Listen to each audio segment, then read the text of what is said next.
आ, जुले सबको। आ, मैं रुकजिन दोरजे लद्दाख बुद्धिस्ट एसोसिएशन के सीनियर वाइस प्रेसिडेंट। आज आपके माध्यम से मैं लोगों के बीच आके प्रेस एक छोटा सा एक वार्तालाप कर रहा हूँ।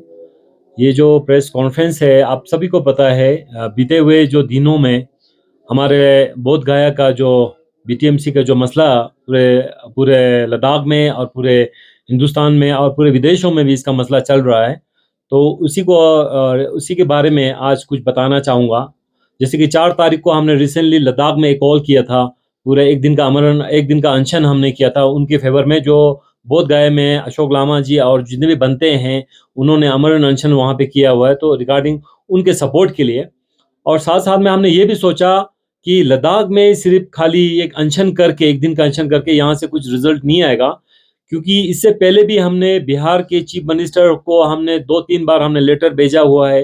तो उसके कारण वहाँ पे कुछ ना रिस्पॉन्स नहीं आने के कारण अब हमने ये एक डिसाइड किया था, जिसमें लद्दाख बुद्धिस्ट एसोसिएशन, ऑल गोम्पा एसोसिएशन और उसमें जो हमारे सबसे वो थे बीजेपी के जो हमारे लद्दाख के सीसी जो टशी गलसान जी थे, हम 4 लोगों का एक डेलीगेशन बना के हम मिनोरिटी का कमिश्नर का मिनिस्टर जो किरण रिजिजू है, उनसे मिलने गए थे। तो हमने उनके संज्ञान में ये बातें लाया जो बोध गया में जो हमारे बुद्धिस्ट कम्युनिटी के साथ जो नाइंसाफियाँ हो रहा है इतने सालों से, तो उनके संज्ञान में लाया और उनके संज्ञान से लाने से माननीय श्री नरेंद्र मोदी जी तक ये बात पहुँचाएँगे, हमें उम्मीद है। और उन्होंने ये कहा भी है कि इसको आगे ये बात को आगे तक लेके जाएँगे।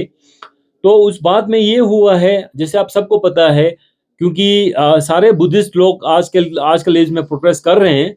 बट मुझे लग रहा है हमारे जो वार्तालाप हुए, जो बातें हुए हमें, इसमें हमें एक लीगल ओपिनियन से हमें वो लेना पड़ेगा। इसमें हमें एक पूरे भारत में हमें एक संस्था बनाना पड़ेगा लग रहा, और उस पर ज़ोर देने के लिए। तो बाकी जो है किरण रिजिजू जी ने ये हमें आश्वासन दिया है, ये आगे तक हाईकमांड तक ये बात उनके संज्ञान में लाया जाएगा। और मुझे लग रहा है वो अपने हिसाब से काम करेंगे, और हमें भी लग रहा है कि इसमें हमें आगे के लिए एक स्ट्रैटेजी बनाना पड़ेगा। पूरे भारत में हमें एक अच्छा सा एक संगठित एक वो बनाना, ग्रुप बना के फिर इसको हम और ज़ोर-शोर से उठाएँगे। और साथ-साथ में ये भी मुझे इस बात में हमें डिस्कशन में यही बात आया कि इस जो अभी आकाश लामा जी और जितने भी हमारे वहाँ पे बनते हैं, जो उन्होंने अमर अनशन रखा हो, उनको हमारा जो सपोर्ट जो है आगे भी जारी रहेगा। जी। और दूसरे बात में आपके माध्यम से पूरे लोगों को एक बताना चाहूँगा कि आप सबको पता है दिल्ली में लद्दाख बुद्धा विहारा बोल के एक हमारा वहाँ पे एक स्थान है, जिसमें लोग जितने भी हैं, जो हमारे गरीब लोग हैं, जिनको पेशेंट जो ज़्यादातर हेवी पेशेंट, जिसमें हमारे काफ़ी सीरियस पेशेंट लोग वहाँ पे ज़्यादातर रहते हैं। तो उसका काफ़ी 2-3 साल से वहाँ पे काम चल रहा है, उसको हमारे वहाँ से रिपेयरिंग का काम चल रहा था। जब वो लास्ट शुरू किया था, श्री तुक्तान सेवांग जी लद्दाख बुद्धिस्ट एसोसिएशन के प्रेसिडेंट थे, उनके दौरान पे हुआ था। और उसका जो फंडिंग जो था, एलएसडीसी जो हमारे हमारे टशी गलसान जी उसको फंडिंग कर रहे थे, एलएसडीसी कर रहा था।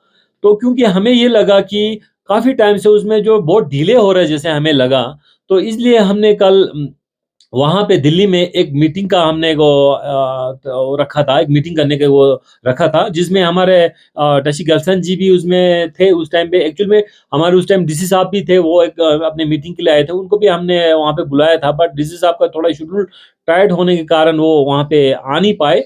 और साथ-साथ में वो हमारे एलएसडीसी के हमारे डिप्टी सीसी अंशुक साहब भी वहाँ पे थे, और हमारे लद्दाख बुद्धिस्ट स्टेशन के हमारे बुद्धा विहार के डायरेक्टर है मुटुप साहब भी थे। तो वहाँ पे और उनके ऑफिशियल डिपार्टमेंट के सारे लोग थे, तो उसमें एक अच्छा हेल्दी डिस्कशन हुआ, एक अच्छा बातें हुआ। तो हमें इसको कैसे जल्द से जल्द पुश करें, आगे काम को और निकालें स्पीड से। क्योंकि अब सबको पता है, क्योंकि दिल्ली का जो क्लाइमेट है, वहाँ पे काम करना थोड़ा-सा डिफ़िकल्टी होता है। बीते हुए टाइम में 2-3 रीज़न रहा डिले होने का। जैसे कि एक तो हमारे वहाँ पॉल्यूशंस का विंटर आते-आते तो उसका इश्यूज़ रहता है। फिर मिडल ऑफ द सीज़न में थोड़ा-सा वहाँ पे फिर मानसून आने का भी थोड़ा रीज़न रहता है, और कुछ हमारा इंटरनल उसका जो ठेकेदार और कॉन्ट्रैक्टर जो है और उसमें जो कंसल्टेंट है, उसके बीच में भी थोड़ा-सा तालमेल की कमी रहा। तो बट फाइनली कल की मीटिंग में हमें बहुत अच्छा एक वो मैसेज मिला। डिपार्टमेंट की तरफ से यही कहा गया कि हमें 2 महीने के अंदर जो हमारा फर्स्ट फेज़ है, उसको हमारे को हैंड ओवर करेंगे वो जल्द से जल्द। और साथ-साथ में वहाँ पे एक नया एक इंजीनियर है, एक लेडी है जिसका नाम स्पाल्जस है। बहुत अच्छा है, मतलब काफ़ी एक्टिव वो है, तो उनको वहाँ कल से वहाँ पे डिप्यूट किया गया है। तो ये अब तक अपडेट था जो पूरे लद्दाख के वासियों को बताना ज़रूरी मैं समझता हूँ। तो ये एक अपडेट लेके आप लोगों के आज मैं बीच में आया हूँ, और साथ में जो आप मीडिया वाले आए हैं सबको मैं दिल से धन्यवाद करना चाहूँगा कि आपने अपना कीमती समय निकाल के यहाँ पे इसको कवरेज के लिए आए। थैंक यू जुले।